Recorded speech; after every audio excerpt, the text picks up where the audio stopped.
வணக்கம். வடகிழக்கு பருவமழை அக்டோபர், நவம்பர், டிசம்பர் இந்த 3 மாதங்களிலும் நம் தமிழ்நாட்டிற்கு தொடர் மழை போன்ற கனமழை போன்ற மழை பொழிவு கிடைக்கக்கூடிய பருவ காலமாக இருப்பதை நாம் நன்றாக அறிவோம்.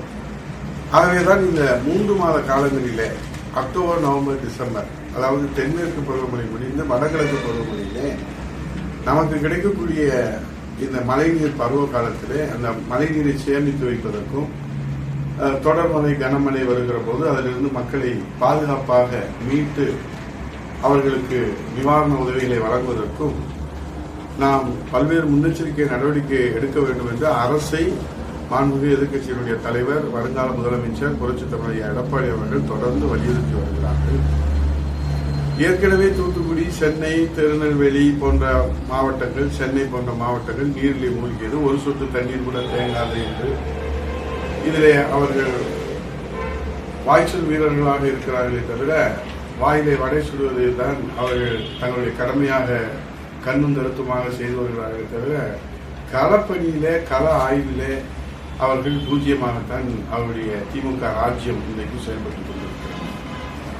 எது எப்படியாகவும் மக்கள் பாதுகாக்கப்பட வேண்டும். அதுதான் அனைத்து இந்திய அண்ணா திராவிட முன்னேற்ற கழகத்துடைய பொதுச் செயலாளர் புரட்சித் தலைவர் எடப்பாடி அவர்களுடைய எண்ணம், விருப்பம். அதற்காகத்தான் தினந்தோறும் இந்த அரசை இன்றைக்கு தூங்கி வலிந்து கொண்டிருக்கிற, கும்பகர்ண தூக்கத்தில் இருக்கிற இந்த அரசை தட்டி எழுப்பி கொண்டிருக்கிறார்.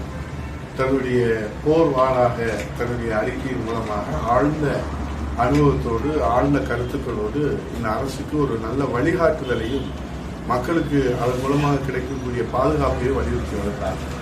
ஆகவே தற்போது வங்கக்கடலிலே வலுவடைகிறது புயல் சின்னம். 3 மாவட்டங்களுக்கு இன்று ரெட் அலர்ட் கொடுக்கப்பட்டிருக்கிறது.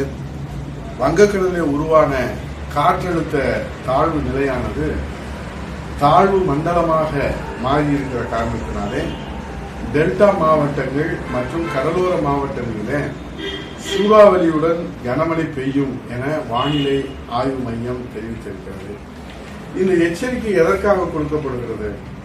முதலிலே நாம் அதை சிந்திக்க வேண்டும்.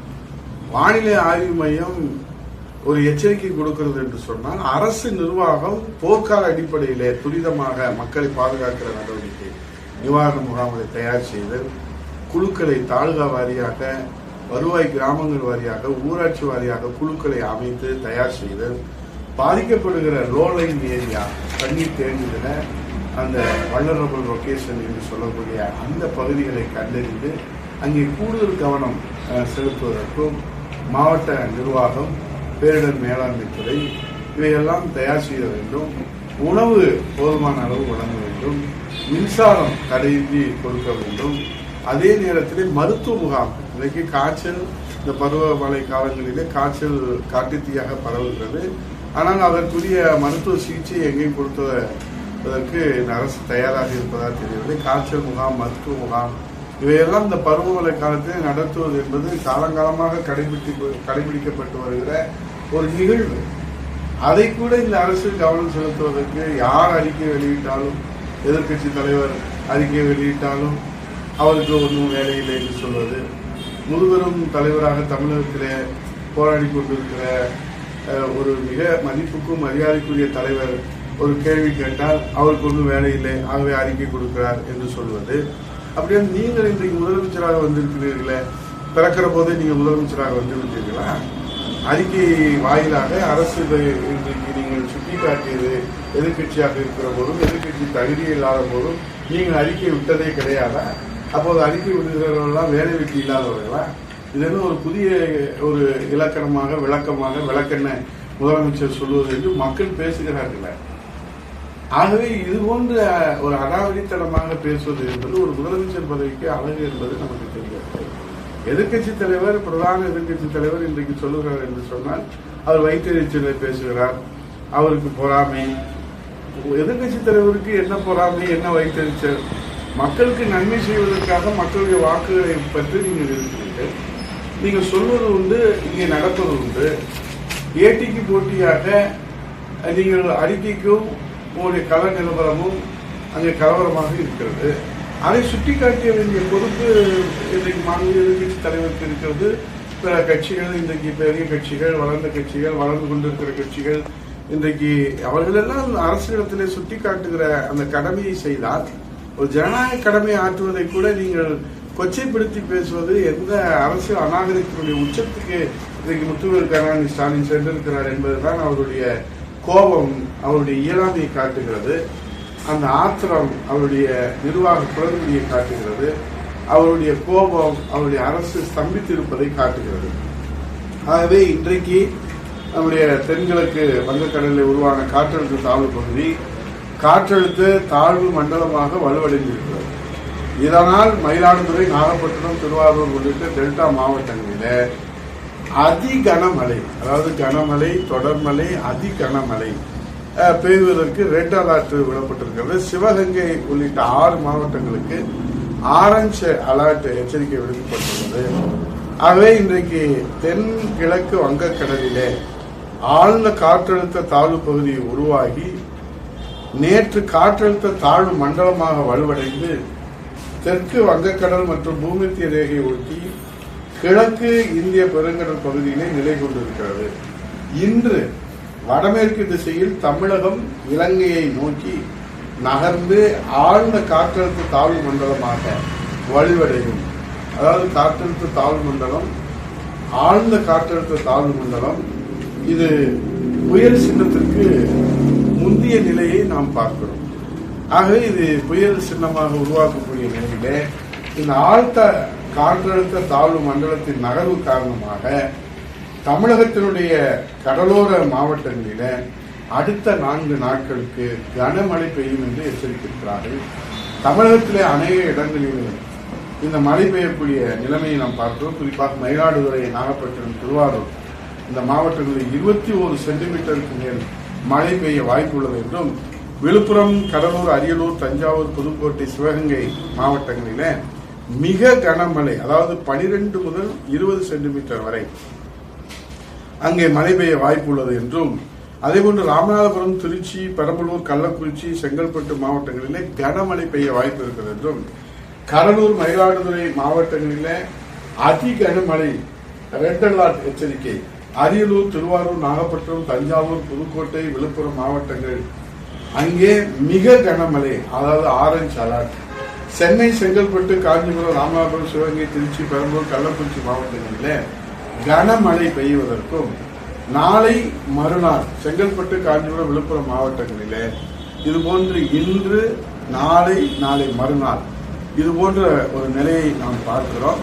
ஆகவே புயல் சின்னம் உருவாகியிருக்கிற காரணத்தினாலே இன்றைக்கு பாம்பனிலே 1ஆம் நம்பர் எண் புயல் எச்சரிக்கை கூண்டு ஏற்றப்பட்டிருக்கிறது. நேற்று காலை பாம்பன் துறைமுகம் அலுவலகத்தில் 1ஆம் எண் புயல் எச்சரிக்கை கூண்டு ஏற்பட்டிருக்கிறது. நேற்று ராமேஸ்வரம், பாம்பன், தங்கச்சிபுரம் பகுதியில் மிதமான மழை பெய்திருக்கிறது. கடலிலே மணிக்கு 40 முதல் 45 கிலோமீட்டர் வேகத்திலே சூறாவளி வீசி கொந்தளிப்பு ஏற்படும் என்பதால் ராமேஸ்வரம் பகுதி மீனவர்கள் மீன்பிடிக்க செல்ல மீன்வளத்துறையினர் தடை விதிக்க வேண்டும், அவர்கள் விதித்திருக்கிறார்கள். இதனால் மீனவர்கள் தற்போது 2000க்கும் மேற்பட்டவர்கள் இசைப்படகுகள், நாட்டுப்படகுகளை கடற்கரையிலே நங்கூரம் பாய்ச்சி வைத்திருக்கிறார்கள். ஆக இது இந்த நிலை என்பது, இப்போது இருக்கிற நிலை என்பது புயல் சின்னத்திற்கு முந்தைய நிலை என்று நாம் பார்க்கிறோம். இந்த ஆழ்ந்த காற்றழுத்த தாழ்வு மண்டலம் அது நகர்கிற போது அதனுடைய தாக்கமும் மிக வலிமையாக இருக்கக்கூடிய சூழ்நிலையெல்லாம் நாம் கடந்த காலத்திலே அனுபவத்தை பெற்றிருக்கிறோம். ஆகவே நாம் அவசர கட்டுப்பாட்டு மையம் 24/7 ராணுவத்தை போல இந்த நேரங்களிலே தமிழக அரசு செயல்பட வேண்டும். அதே போன்று பேரிடர் மீட்பு படை தயார் நிலையில் இருக்க வேண்டும். அதே போன்று பாதிக்கப்படுகிற தாழ்வான பகுதிகள், அதே போல ஆறுகள், அதை செல்லுகிற அந்த நீர் வழித்தடங்கள், இந்த முக்கியமானது இந்த நீர் வழித்தடங்கள். இந்த நீர் வழித்தடங்கள்ல செல்ஃபி எடுக்கிறது, ஆடு மாடுகளை குளிப்பாட்டுவது, திருவிழாக்களுக்காக இருக்கிறது, குளிக்க செல்வது, துணிமணிகளை துவைப்பது, இதெல்லாம் அன்றாடம் மக்கள் கடைபிடிக்கக்கூடிய ஒரு நடவடிக்கை.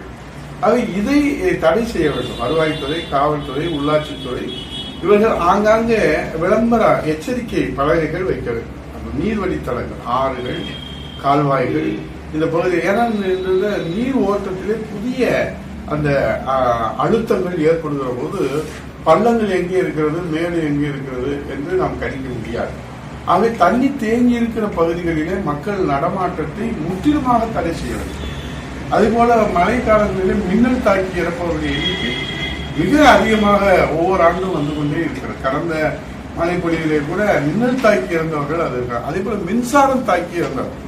இந்த மின்சாரத்தை கையாளுவது என்பது ஒரு மிகப்பெரிய சவால். மாண்புமிகு புரட்சி தமிழக எடப்பாடியார் முதலமைச்சராக இருக்கிற போது அண்ணன் தங்கமணி அவர்கள் மின்சாரத்துறையாக இருக்கிற போது அங்கே கஜா புயலிலே மிகப்பெரிய அளவில் அங்கே சேதாரம் ஏற்பட்ட போது போர்க்கால அடிப்படையில் அதை சீரமைத்தார். அது வர்தா புயல் சென்னை, திருவள்ளூர், செங்கல்பட்டு இந்த பகுதிகளில் மிகப்பெரிய அளவில் சீரமைக்கப்பட்டது. இதெல்லாம் கடந்த காலத்தில் இருக்க வரலாறு. மாண்புமிகு முதலமைச்சர் அவர்கள் நேற்று கூட ஊடக நண்பர்கள் கேட்கிறார்கள், மழை வந்தாலும் வராவிட்டாலும் நாங்கள் தயாராக இருக்கிறோம். எதற்கு தயாராக இருக்கிறீர்கள்? மக்களை பலி கொடுப்பதற்கா? கடந்த முறை ஏற்கனவே 100 பேர்களுக்கு கடந்த மழையில 100 பேர்களுக்கு மேலே இறந்திருக்கிறார்கள். கால்நடை இறந்திருக்கிறது, உடைமைகள் பாதிக்கப்பட்டிருக்கிறது, வீடுகள் இடிந்திருக்கிறது, முழுமையாக இடிந்திருக்கிறது, பகுதியாக இருந்திருக்கிறது, பயிர்கள் சேதமாயிருக்கிறது. அதற்கெல்லாம் கணக்கெடுக்கப்பட்டதா, அதற்கெல்லாம் நிவாரணம் கொடுக்கப்பட்டதா என்ற விவரங்களே இல்லையே. ஆகவே பாதுகாப்பு நடவடிக்கை என்ற முன்னெச்சரிக்கை நடவடிக்கையோடு மீட்பு மற்றும் நிவாரண நடவடிக்கைகளை போர்க்கால அடிப்படையிலே அரசு செய்ய முன்வருமா?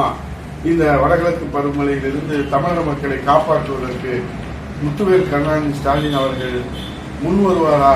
கோபத்தை தள்ளி வைத்துவிட்டு தன்னுடைய செயலை முன்னிறுத்துவ அவர் முன் வருவாரா? மாண்புமிகு எதிர்க்கட்சி தலைவர் புரட்சி தமிழக எடப்பாடியார் அவர்கள் இந்த அரசுக்கு கவனத்திற்கு கொண்டு வருகிற மக்களுடைய அசௌகரியங்களை, குறைகளை அவர்கள் வயிற்றெரிச்சல் என்று திசை திருப்புவதும், பொறாமை என்று திசை திருப்புவதும், கேலி பேசுவதும், கிண்டல் பேசுவதும், நையாண்டி பண்ணுவதும் இது ஒரு நாகரிகமான அரசியலுக்கு எடுத்துக்காட்டாக அமையாது. ஆகவே வடகிழக்கு பருவமழை என்பது இந்த அரசுக்கு ஒரு சவால்.